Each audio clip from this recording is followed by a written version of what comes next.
Atos capítulo 11, versículo 25 e 26. E prestem atenção especialmente a uma palavra que vai aparecer aí. Atos capítulo 11, versículo 25 diz: Partiu, pois, Barnabé para Tarso em busca de Saulo, e tendo-o achado, o levou para Antioquia. E durante um ano inteiro reuniram-se naquela igreja e instruíram muita gente. E em Antioquia os discípulos, pela primeira vez, foram chamados cristãos. E esta mudança de nome surgiu espontaneamente, mas como reação àquilo que era a perspectiva, a visão que a população tinha em relação a estes que eram discípulos, e até aí eram chamados de discípulos. Dizer que o nome cristão que foi dado e que nós hoje assumimos com muita honra, com muita alegria, na altura não era mais do que um nome que tinha um sentido pejorativo, uma carga pejorativa. Olha, aqueles são cristãos, aqueles são gente que não interessa, aquelas são pessoas que realmente não são para considerar. Então, pela primeira vez, os discípulos foram chamados cristãos. Mas discípulo é a palavra que aparece no Novo Testamento, em particular nos Evangelhos e no livro de Atos, um número de vezes que é tão significativo que nós não podemos deixar passar. Exatamente 269 vezes que a palavra matetes, ou seus derivados, que é a palavra do grego, aparece nos Evangelhos e em Atos dos Apóstolos. Isto porque era a palavra preferida de Jesus. Todos aqueles que seguiam Jesus eram chamados de discípulos. Naquele sentido e naquela perspectiva de que Jesus era o mestre por excelência, e o mestre tem discípulos, o mestre tem seguidores. E a ideia de discípulo é, de facto, aquele que é ensinado, aquele que é treinado, aquele que é um seguidor. E é nesse sentido que esta palavra era usada para centenas, para milhares e milhares daqueles que andavam com Jesus. Às vezes apenas alguns dias, outras vezes não mais do que algumas horas, por causa da distância, por onde Jesus andava sempre de um lado para o outro. Muitas outras vezes, de facto, em permanência quase constante. Desse conjunto de discípulos, mais tarde, Jesus então escolheu 12, aos quais lhe deu um outro nome, que eram os apóstolos. Mas os apóstolos eram também discípulos e eram de facto seguidores, aqueles que olhavam para o seu mestre e procuravam, entre outras coisas, naturalmente, receber esse ensino. A proximidade de estar junto de Jesus, de estar junto do mestre, era uma coisa que eles tinham como sendo de muita riqueza. Eu gostaria, meus irmãos, de partilhar convosco 4 coisas, certamente outras mais que poderia trazer, mas o tempo não permite, acerca daquilo que um discípulo é a relação de um discípulo com o seu mestre. Em primeiro lugar, o discípulo aprende com o seu mestre. Aquilo que nós vamos ter deste conjunto de alunos que esteve aqui é que eles vão ter a oportunidade durante este ano de aprender com os seus mestres. Ainda esta semana eu estava numa reunião de trabalho no gabinete com a engenharia e uma senhora que é engenheira também, que vai assumir a frente de uma obra, mais ou menos da minha idade, estávamos a procurar lembrar os nomes de alguns professores. Eu ainda consigo lembrar o nome de alguns professores. Não me lembro do professor da primeira classe ou da segunda classe. Lembro-me de alguns outros professores. Às vezes só me lembro dos professores pela alcunha, não pelo nome, porque eram conhecidos desse modo. Então ficou. Mas há coisas que naturalmente marcaram. Há professores que deixaram uma marca tão forte em nós por aquilo que eles eram, pela forma como se relacionavam, por aquilo que ensinaram, que naturalmente não esquece mesmo ao fim de muitos anos. O discípulo aprende com o seu mestre. E Jesus tinha uma preocupação de deixar muito claro o seu ensino. Não ensinava como os demais mestres, mas ensinava, alguns reconheciam, ensinava com autoridade. Porque ele era o próprio Deus, ele sabia o que é que tinha para ensinar. Muitos fariseus ensinaram coisas que, para além daquilo que eram os ensinos já vindos desde Moisés, acrescentaram, alteraram, modificaram muitos desses ensinos. E por isso mesmo Jesus, por exemplo, no famoso Sermão da Montanha, ele diz, várias vezes, ouviste o que foi dito, porém eu vos digo. Aquilo que foi dito foi desta maneira. A interpretação, o ensino é este e não o outro. Porque às vezes alguns dos mestres acrescentavam alguma coisa e acrescentavam às vezes a sua própria interpretação e desfocavam, pervertiam, por assim dizer, o ensino verdadeiro. Então o discípulo aprende com o seu mestre, mas tem que aprender ou procurar aprender aquilo que é correto. Hoje em dia, aquilo que é a preocupação de um bom número de pais, sobretudo pais de crianças mais pequenas, é exatamente com aquilo que se está a ensinar nas escolas, que está a ser imposto, faz parte dos programas, que é a ideologia de género. Procurando com isso passar a ideia de que esta coisa de masculino e feminino está ultrapassado, que as casas de banho e algumas escolas, tanto quanto sei, que vou ouvindo das notícias, têm isso, escolas para o género masculino, para o género feminino e depois, escolas não, casas de banho, e depois aquelas que nem são para um nem para o outro, e alguns estão a usar as casas de banho ou a casa de banho dos professores, onde entram homens e mulheres, para que aqueles que têm esta dificuldade de género poderem ir aí e não sentirem que são rapazes ou meninas. Então vejam como isto vai fazer parte da vida das nossas crianças cada vez mais e como elas vão sendo confrontadas com isto. O que é que se está a ensinar aos nossos alunos? Naturalmente, eu lembro-me quando era jovem em biologia e zoologia, nós aprendíamos que a teoria da evolução de Darwin, da evolução, que nós viemos de um ser anterior, do macaco, etc, e que veio dado de uma célulazinha do mar, da explosão do Big Bang. Tudo isto é uma teoria.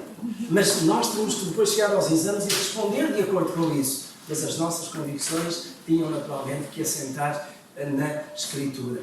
E às vezes, meus irmãos, nós não damos conta daquilo que as nossas crianças, os júniores, estão a passar, porque eles vão aprender aquilo que os professores vão debitar, vão ensinar. Mas nós precisamos, como pais, e esta é a palavra para vós, como pais, de estar bem conhecedores da Sagrada Escritura para dizer isso é aquilo que vem nos manuais, mas aquilo que vem no manual de Deus, da criação, é outra coisa. Agora, as crianças vão responder-se de acordo com aquilo que o professor também tem nos manuais e tem que ensinar. Às vezes isto causa perturbação nas crianças, o que é que elas vão escrever? Vão escrever alguma coisa que não concordam, que sabem que não é assim, que na igreja se ensina de outra maneira. Então, nós precisamos muito de acompanhar, como pais, como educadores, as crianças, para que aquilo que lhes é ensinado, que elas vão aprender dos seus mestres, realmente seja confrontado com aquilo que é o ensino do mestre dos mestres, aquilo que encontramos na palavra do Senhor. Mas Jesus teve a preocupação de explicar aos seus discípulos tudo aquilo que eles precisavam de aprender. Há um texto em Mateus, capítulo 4, que mostra bem essa preocupação de Jesus de ensinar aos seus discípulos. Mateus capítulo 4, versículo 33 e 34, isto é em pleno ensino de Jesus. Desculpem, não é Mateus, é Marcos. Marcos capítulo 4, versículo 33 e 34. Jesus ensinou muito por parábolas. E as parábolas mais não eram do que histórias, situações da vida real que depois Jesus procurava transportar para um princípio, para um ensino bíblico. Marcos capítulo 4, versículos 33 e 34 diz assim: e com muitas parábolas, isto logo a seguir à parábola da do grão de mostarda, e com muitas parábolas tais lhes dirigia a palavra, conforme podiam compreender. E sem parábola não lhes falava, mas em particulares explicava tudo aos seus discípulos. Então, meus irmãos, acho tão interessante aquilo que foi o cuidado de Marcos, que escreveu um evangelho muito pequeno, muito resumido, muito direto, de deixar este detalhe. Jesus ensinava por parábolas, mas os discípulos ouviam a parábola tal como os demais, mas às vezes não entendiam. Então Jesus tinha o cuidado de lhes explicar, de justificar. Por exemplo, uma outra parábola que Jesus ensinou foi do semeador, que lança a semente e que cai em vários tipos de solo, pedregais, caminho, etc. E os discípulos não entenderam. E à parte abordaram Jesus e disse: Mestre, explica-nos a parábola. E Jesus disse: então, o semeador é aquele que lança a palavra de Deus. A semente é o quê?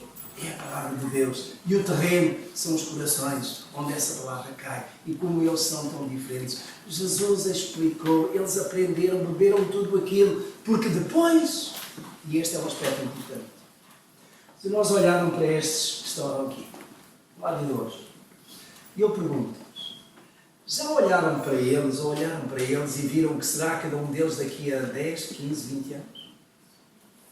Já pensaram nisso? O que será cada um deles? Depois de passar os estudos universitários, quando estiverem na vida, o que serão? Só Deus sabe. É certo. Mas uma coisa, eu creio que todos estamos de acordo. Aquilo que for esta formatação, este ensino agora, esta aprendizagem, vai marcá-los para o resto da vida. Alguns deles, naturalmente, vão chegar a um ponto, e alguns chegaram há uns meses atrás, em que tiveram que fazer uma escolha para o ensino universitário e não estavam bem certos, bem seguros de qual era o caminho, qual era o ramo. Então escolheram aquilo que, às vezes, a nota permitiu de acesso ao ensino universitário. Não era bem aquilo que queriam, mas foi aquilo que foi possível para poderem ingressar. Mas Deus sabe se um dia, quando eles tiverem o diploma na mão, não vão ser excelentes profissionais nessas áreas. Mas nós, só Deus sabe o que é que cada um destes vai fazer com o que vai aprender. Mas nós oramos para que todo este ensino, aquilo que eles aprendem, aquilo que vão receber dos seus mestres, seja de facto compreendido e seja útil para aplicarem, para viverem. Jesus preparou os seus discípulos para uma coisa que eles certamente não estariam à espera, para a sua morte. Vejam ainda em Marcos, um pouquinho mais adiante, no capítulo 9, versículo 31. Marcos, capítulo 9, versículo 31. Então vamos começar no 30. E diz assim: depois, tendo partido dali, passavam pela Galileia, e ele não queria que ninguém o soubesse, porque ensinava a seus discípulos e lhes dizia: o Filho do Homem será entregue nas mãos dos homens, que o matarão, e morto ele, depois de 3 dias, ressurgirá. Verso 32. Mas eles não entendiam esta palavra e temiam. Eu creio, meus irmãos, que das muitas coisas que os discípulos ouviram de Jesus, que aprenderam dele, talvez aquela, eu tenho para mim, aquela que foi mais difícil deles entenderem, e na verdade eu creio, meus irmãos, que nenhum deles entendeu até ter acontecido, foi a morte e a ressurreição de Jesus. E nós temos a prova disso quando, por exemplo, vemos mesmo no fim de todo o percurso de Jesus, quando ele está no jardim do Getsemane, no Monte das Oliveiras, e vem liderados por Judas, de certo modo, ou pelo menos Judas vinha no meio, aquele grupo de soldados para prender Jesus. E o que é que Pedro vai fazer? Pega na espada e quer cortar a cabeça do soldado. Não acertou na cabeça, acertou na orelha. Mas Pedro queria impedir que Jesus fosse preso e que fosse à cruz, que fosse morto. Porque para eles, para os discípulos, a questão da morte era alguma coisa inaceitável. Os discípulos não entenderam que era preciso que Jesus fosse à cruz, fosse morrer. E mesmo depois, quando aconteceu, os discípulos ficaram tão perturbados, que se esconderam, que se refugiaram. E quando mais tarde Jesus ressuscitou e as mulheres, foram lá primeiramente ao sepulcro, vieram, trouxeram a notícia, eles disseram, não acreditamos. Mesmo depois de ter acontecido, de Jesus ter aparecido aos discípulos, Tomé, que não tinha estado com eles, disse, se eu não puser o dedo, eu não acreditarei, eu não creio. Mas irmãos, eu creio que Jesus explicou, falou várias vezes da morte, mas eles não entenderam, até que experimentaram. Meus irmãos, isto leva-me a afirmar aquilo que é uma ideia muito minha, que eu tenho, mas certamente alguns de vós também. Nós só podemos dizer que aprendemos alguma coisa quando experimentamos. Porque nós podemos ter um conhecimento teórico das coisas. Podemos ouvir falar, até podemos, como deixem-me dizer, papaguear, dizer tudo o que gosto. Até versículos bíblicos. Podemos citar muitos textos da Bíblia. Mas enquanto não os vivemos, não podemos dizer, eu aprendi. Eu conheço. Conhecemos de ouvir falar. Conhecemos de boca, conhecemos de teoria, não de prática. E a vida cristã, a vida de um discípulo, é uma vida de prática. É para ser vivida. Não é palavras apenas. Não é teoria. Então o discípulo aprende do seu mestre, mas aprende não apenas a teoria, aprende a prática. E por isso mesmo, o discípulo precisa ter aqui uma outra característica. Para além de aprender, ele precisa de imitar o seu mestre. E é quando ele imita o seu mestre que ele começa a aplicar toda a sua teoria, o seu ensino. Vamos então, meus irmãos, aqui ver outros textos que me levam para este segundo ponto da minha mensagem. O discípulo imita o mestre. E o texto é em Mateus. Mateus capítulo 10. Mateus capítulo 10. Versículo 1. Jesus deu aos seus discípulos uma tarefa. Podemos dizer uma experiência de campo. Uma aula prática. Ensinou-os, preparou-os, disse-lhe o que é que eles deviam fazer e depois enviou-os.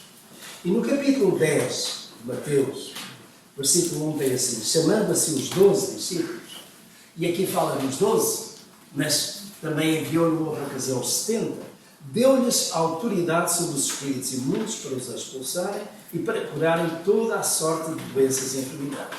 Depois menciona o nome desses discípulos. Eles foram e pregaram o Evangelho e fizeram isso. Versículos 6 a 8, e Jesus disse, mas ide antes às ovelhas perdidas da casa de Israel, e indo pregai dizendo, é chegado o reino dos céus. Curai os enfermos, ressuscitai os mortos, limpai os leprosos, expulsai os demónios, de graça recebestes, de graça dai. Este era o programa. Foi com isto que os discípulos, os 12, saíram da presença de Jesus e foram percorrendo aldeias e vilas, fazendo exatamente o cumprimento deste programa. No verso 24 e 25, Jesus diz, os discípulos tiveram experiências extraordinárias, mas Jesus diz-lhes isto. Não é o discípulo mais do que o seu mestre, nem o servo mais do que o seu senhor. Basta ao discípulo ser como o seu mestre, e ao servo como ao seu senhor.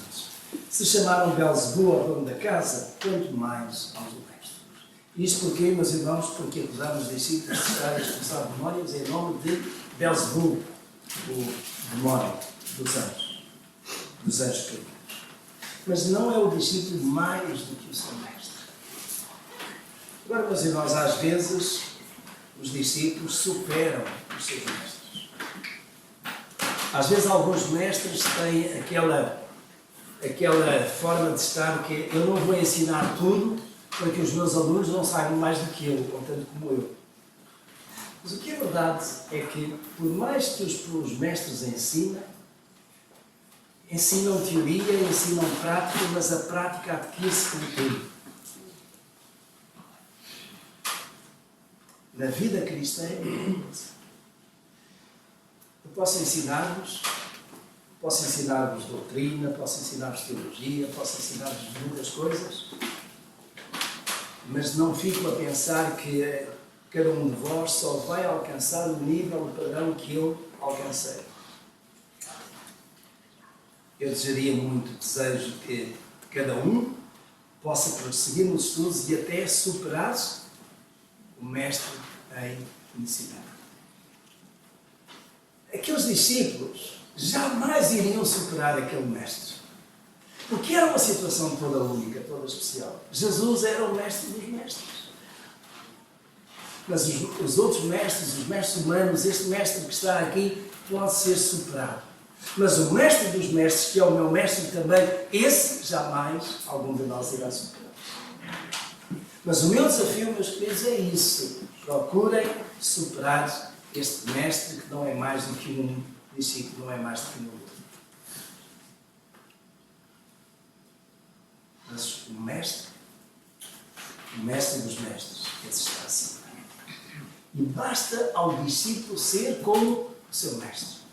Então é nesse sentido que cada um de nós é desafiado a imitar quem? O mestre José de Sousa. Não. O mestre Jesus. É esse que naturalmente nós devemos celebrar e imitar.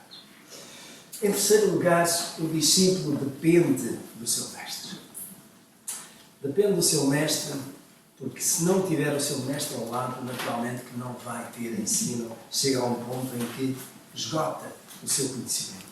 E encontro isso, meus irmãos, no Evangelho de João, capítulo 15, Evangelho de João, capítulo 15, versículo 4 e 5.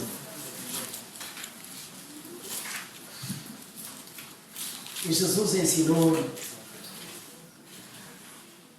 os seus discípulos dizendo-lhes isto. Evangelho de João, capítulo 15, verso 4. Permanecei em mim e eu permanecerei em vós. Como a vara de si mesma não pode dar fruto se não permanecer na videira, assim também vós, se não permanecerdes em mim. Eu sou a videira e vós sois as varas. Quem permanecer em mim, esse dá muito fruto, porque sem mim nada podeis fazer. Sem mim nada podeis fazer. O discípulo não alcança nada sem Jesus. Meus irmãos, então já consideramos 3 coisas importantes da relação do discípulo com o mestre. A primeira delas é que o discípulo aprende do seu mestre. A segunda é que imita o seu mestre. A terceira é que depende do seu mestre.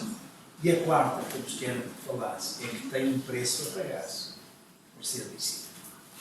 E esse preço eu gostaria de vos convidar a abrirmos no Evangelho segundo Lucas, capítulo 14, e é o último texto que eu gostaria de considerar com vocês. Lucas, capítulo 14.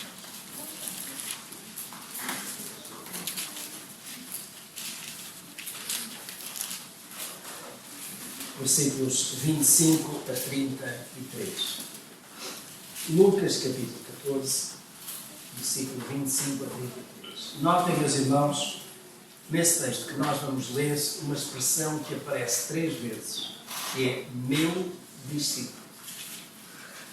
Jesus está a falar daqueles que são seus discípulos, e ele usa meu discípulo. E vejam, há um preço a pagar aqui pelo facto de sermos discípulos. Eu gostaria que nós pudéssemos aplicar isto muito à nossa vida, enquanto discípulos do Senhor. Verso 25, então, creio que todos encontraram, Lucas capítulo 15, verso 25. Ora, iam com ele grandes multidões, e voltando-se, disse-lhes: se alguém vier a mim e não aborrecer a pai, mãe, mulher e filhos, a irmãos e irmãs, e ainda também a própria vida, não pode ser meu discípulo. Quem não leva a sua cruz e não me segue, não pode ser meu discípulo. Pois qual de vós, querendo edificar uma torre, não se senta primeiro a calcular as despesas para ver se tem com que acabar? Para não acontecer que depois de haver posto os alicerces e não a podendo acabar, todos os que a virem comecem a zombar dele, dizendo: este homem começou a edificar-se e não pode acabar. Ou qual é o rei que, indo entrar em guerra contra outro rei, não se senta primeiro a consultar-se com 10.000, pode sair ao encontro do que vem contra ele, com 20.000? No caso contrário, enquanto o outro ainda está longe, manda embaixadores e pede condições de paz. Assim, pois, todo aquele dentre vós que não renuncia a tudo quanto tem, não pode ser meu discípulo. 3 vezes que Jesus fala, não pode ser meu discípulo. Com isto, Jesus deixa-nos claro que há um preço a pagar-se para sermos discípulos dele. Isto, meus irmãos, tem muito a ver connosco aqui. Que preço é que nós temos pago, que preço é que nós estamos prontos a pagar para sermos discípulos de Jesus? Em primeiro lugar, eu creio, meus irmãos, que no versículo 26, Jesus está a dizer que o preço a pagar para nós, como discípulos, é a dedicação ao estudo, ao ensino, ao Mestre. Dedicação ao estudo, ao ensino, ao Mestre.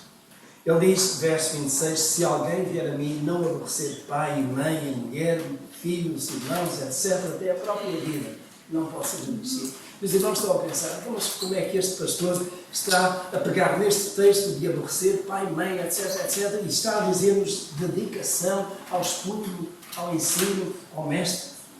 Porque eu creio, meus irmãos, que aquilo que Jesus queria dizer aqui não é que para alguém o seguir tinha que odiar pai e mãe, tinha que até odiar a sua própria vida e estar pronto para odiar a vida. Não creio que é isso. Eu creio, meus irmãos, que aquilo que Jesus está a colocar aqui como condição, como preço, é um amor a Deus sobre todas as coisas. É o amor a Jesus, ao Mestre, acima de tudo. É uma dedicação, não direi exclusiva, mas prioritária, central no Mestre. E, meus irmãos, como é que nós aplicamos isso a nós hoje? Eu quero desafiar cada um que está aqui a não desperdiçar os momentos de ensino que esta igreja oferece. A não desperdiçar a escola bíblica dominical.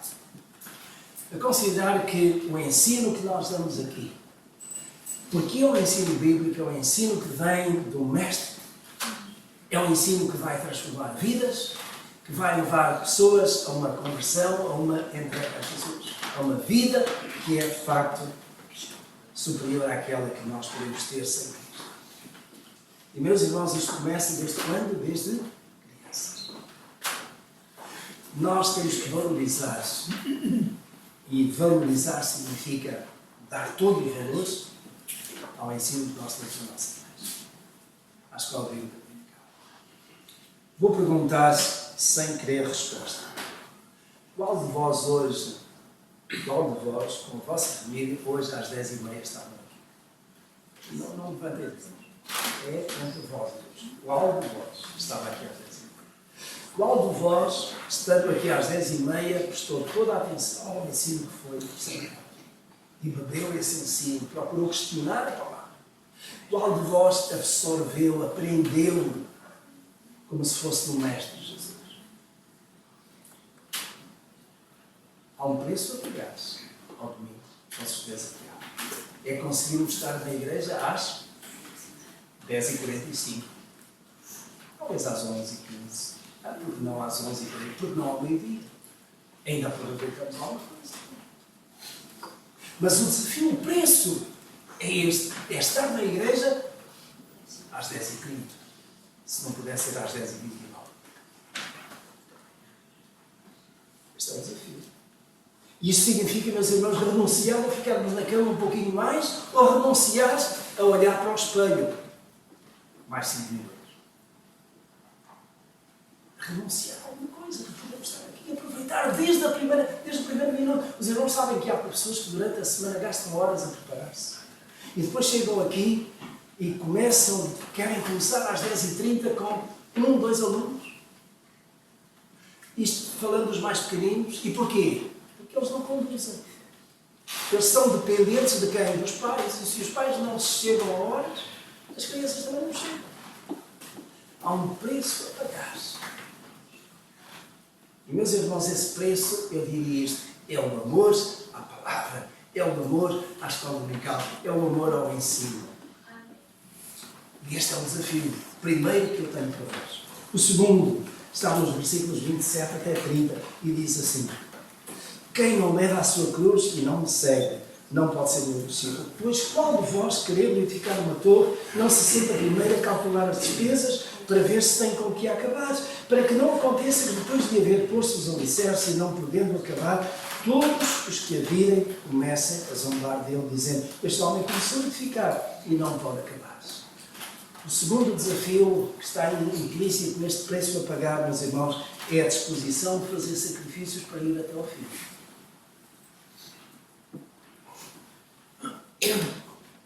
Alguns irmãos já esteve em Lisboa, nas chamadas capelas, em Lisboa não, na Batalha, nas capelas imperfeitas. Alguém já viu? Sabe porquê que são imperfeitas? Não foram acabadas. Hoje até são de beleza, não é? Mas a gente chega lá, olha para lá e vê o sol. São capelas imperfeitas, não foram acabadas. Mas, irmãos, na vida cristã nós não podemos ter uma capela imperfeita. Nós temos que ir até ao fim. E aquilo que nós encontramos na Escritura é que aquele que perseverar até ao fim, talvez um dia venha a ser salvo. É isso? Não. Será salvo. Com certeza que será salvo. Mas aquele que perseverar até ao fim. Muitos, meus irmãos, começam a vida cristã e depois, ao fim de um tempo, onde é que estão? Não pagaram o preço. Não pagaram este preço desta disposição de fazer todo o sacrifício para ir até ao fim. O Diogo está ali, é um futebolista já internacional, está a jogar já em Inglaterra. Mas ele sabe que mal começou, não é, Diogo? Todos certamente admiram o Cristiano Ronaldo, admiram o Pelé. Mas o que é que aconteceu com eles? Começaram e foram até... Na vida cristã nós começamos e quando é que terminamos, meus irmãos? Quando Jesus voltar. Ou quando a nossa carreira terminar. O apóstolo Paulo, numa das suas cartas, ele escreveu assim: acabei ou combati o bom combate. Acabei a carreira, guardei a fé. Combati o bom combate. Ele foi até o fim. Meus irmãos, o desafio para nós como discípulos é este: irmos até ao fim. Há um preço a pagar, há sacrifícios sim, mas nós vamos até ao fim. Esta tem que ser a nossa disposição. Começamos o caminho, não paramos, não voltamos para trás, não ficamos à margem, nós continuamos, seguimos até ao fim. Porque se nós quisermos ir por atalhos, acabamos por ser apanhados naquele ditado popular português: quem se mete por atalhos, mete-se em trabalhos no chão. Infelizmente, alguns que um dia estiveram ao nosso lado meteram-se por atalhos e hoje onde estão? Ficaram lá para trás também. O terceiro pagamento, ou o terceiro preço associado com isto é: temos que fazer um investimento de recursos financeiros para alcançar conquistas e resultados. Temos que fazer um investimento de recursos financeiros para alcançar conquistas e resultados. Isso está no verso 31. O qual é o rei que, entrando na guerra, não se prepara primeiro e não vê se vai com 10 ou se vai com 20 mil. Ele investe no seu exército. Meus irmãos, os pais que estão aqui têm estado a investir no ensino das suas crianças, ou não? E notem que às vezes esse investimento não é pouco. E hoje muitos pais já investem quando as crianças têm 3 anos, ou até menos, ou têm 4, 5, o ensino oficial ainda não começou e já estão investidos. Não é para as crianças ficarem fora de casa e deixarem de preocupar os pais. Não, há um investimento ali. Mas vamos avançando e não apenas o Estado investe, mas também os pais investem. E investem para quê? Ou com que intenção? Chega mais adiante e haja resultados. Deixem partilhar convosco alguma coisa que eu acho que nunca disse. Pelo menos assim. Mas houve uma vez que eu estava no final do meu ensino secundário. ensino secundário, que na altura era o 7º ano, agora corresponde ao 11º, 12º. E uma vez o meu pai chamou-me e mostrou-me uma folha de 35 linhas, com várias páginas. Mas eu não sabia o que é que ele tinha nessa folha. O dinheiro que tinha gasto comigo para o meu ensino. Mas ele depois disse: isto não é para te tirar à cara, é para mostrar que o que tu tens hoje custou dinheiro. Eu, quando depois entrei na universidade, eu disse: eu vou trabalhar para pagar os meus estudos. Tu não sabes, eu gostaria muito de ter entrado em medicina, mas não tinha nota. Entrei em engenharia. Não estou arrependido. Sei que Deus de algum modo tinha propósito. Mas se eu tivesse podido, os pais que estão aqui têm feito e vão fazer com certeza sacrifícios, investindo para que os seus filhos possam ter essa formação. Agora, meus irmãos, transpondo isto para a parte bíblica. Como discípulos de Jesus, nós temos investido no treinamento de professores, das crianças e das várias outras classes. Para quê? Para que aquilo que os alunos vão receber seja melhores. Há uns anos atrás, ou até no ano passado, nós investimos também de uma forma mais ou menos continuada no Instituto Bíblico de Treinamento da Igreja. Parou por alguns motivos. Mas nós temos que tomar isso. Porque queremos investir como igreja no treinamento, no ordinário, a outros níveis, daqueles que querem aprender mais. Muitas igrejas ficam admiradas, e alguns colegas meus, permitam-me só, já agora a propósito, hoje vai haver um culto especial em Estufeita, com a transmissão de pastorado do pastor Abel Pedro, um distinto amigo, e ex-colega de seminário também, que terminou e que está no período atual. E vai ser substituído por o pastor Daniel, que vem de Viseu e vem aqui para Estufeita. Tomada de posse é hoje. Mas o que é certo é que há todo um investimento em pastores com o propósito de darem continuidade. Mas indo àquilo que estava na minha mente, partilhar convosco, quando às vezes chegava o mês de julho e agosto, alguns colegas pediam para eu ir pregar, porque na igreja deles não tinha ninguém que fosse capaz de pregar quando eles iam de férias. Eu dizia na minha igreja, dou graças a Deus porque tenho pessoas qualificadas, capazes de preparar, às quais eu posso entregar o púlpito e ficar perfeitamente tranquilo. E isto durante anos e anos, sem ter o pastor Milton, sem ter o pastor Basilino, sem ter o pastor Gires, até ainda sem ter o João. O João Fernando e o João Romualdo têm pregado há anos e anos e foram preparados. Isto é um investimento feito. De treinamento, de preparação e capacitação. E é este tipo de treinamento que nós estamos prontos de novo a ter na nossa igreja para aqueles que querem alguma coisa mais. Eu estou pronto a fazer isso e hoje, como temos também na nossa igreja pessoas preparadas, como o João e outros mais, estamos prontos. Aliás, eu e a minha esposa temos estendido muito. O nosso tempo não chegou ao fim, mas também não faltará muito. Aqui. O que é certo é que o que nós ainda podemos dar, para além de outras coisas, é investir no treinamento, na vossa preparação para que os irmãos sejam capazes de fazer. Há um preço a pagar. Estão prontos a isso? Como pais, certamente sim, os nossos filhos. Como discípulos, eu espero que também, para que, na verdade, cada um de vós seja cada vez mais superior a este mestre e olhando para Jesus como o mestre.